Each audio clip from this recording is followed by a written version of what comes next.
Hello, welcome back to my channel.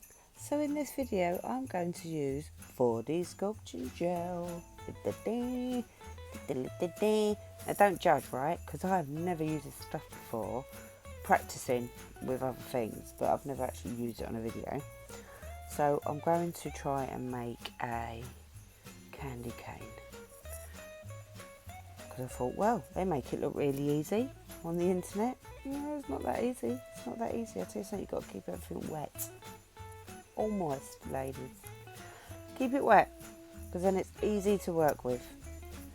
I kept my mistakes in. I think I kept my mistakes in. Was this my mistake bit? I can't remember because I've done it quite... Yeah, this was my mistake bit, so I kept it in. It kept on sticking because everything was dry and it wasn't sticking to the right things. It was sticking to my tool and not sticking to the nail, and it was frustrating me. I was getting so annoyed.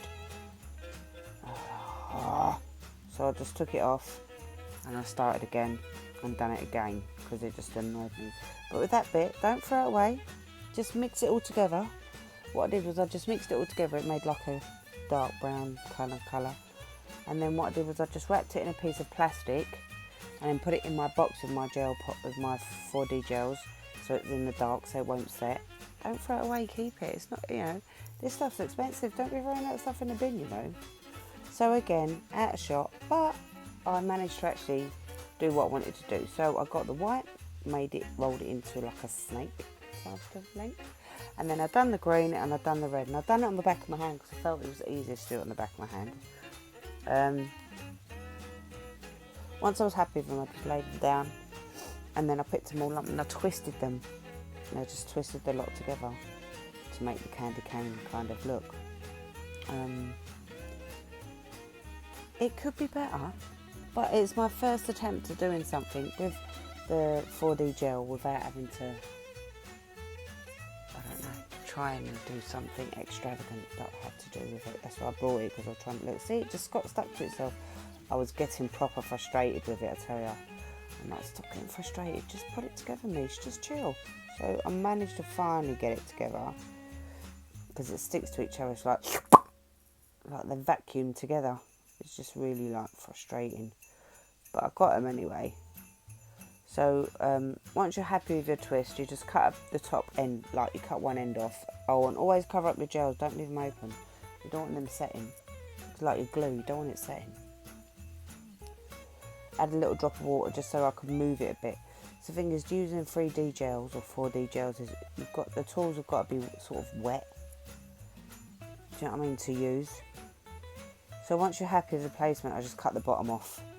And then I started fiddling and it got stuck and I was like getting frustrated again. Kept on dipping my silicone tool in the water and I squished the end a bit. It was frustrating me, it was proper frustrating me, I tell you. I took that little bit off there that I didn't want it to bake on, see. So once you're happy with it, see, every time I touched it, it moved. Once you're happy with it, you just bake it under light for 60 seconds. So I thought, well, I can't just leave it like that, I've got to do something else. So I thought, you know what, I'll add a bit of bling. So I've got some little SS5s, I think, or smaller, I don't know. And I got my Nailchemy Totalist Gem Glue. And what I did was I just put a piece on the top left hand corner and a little bit on the opposite bottom right hand corner. And I just got a little white gem, a little blue gem, and then I've got these tiny little white beads that they use for like scattering. So you know when you paint a nail and you put gel on it and then they just scatter tiny gems, that's what these are. I don't know what they're called. They're just tiny little gems, but I thought I'll use those like as gap fillers. I didn't want to use caviar beads, I can't remember what they were called. So I thought I'd use these because it's more of like a frosty look, really. Don't you think? Do you think? I don't know. So, and they were a bit of a tricky bugger to pick up. And then once I was happy with that, I just done the bottom right hand corner. And I just put glue on that. Make sure you put enough glue to hold it, but not too much glue that it squidges everywhere. Just got to have the right amount of glue, peeps. Just the right amount of glue. See, so I put a little bit on the other nail. I put a tiny blue one and a bigger silver one. So on this one, I just done a tiny silver one and a bigger blue one. And that's how I done it. And I just baked that under my light. So every time I baked it for a minute. So I've already given it 2 coats of white. I gave it a iridescent top coat and then I matte coated it. Just so that it just, I don't know. I just thought I would. Matte coat looks nice. And once I've done all that, I baked it under my light for a minute.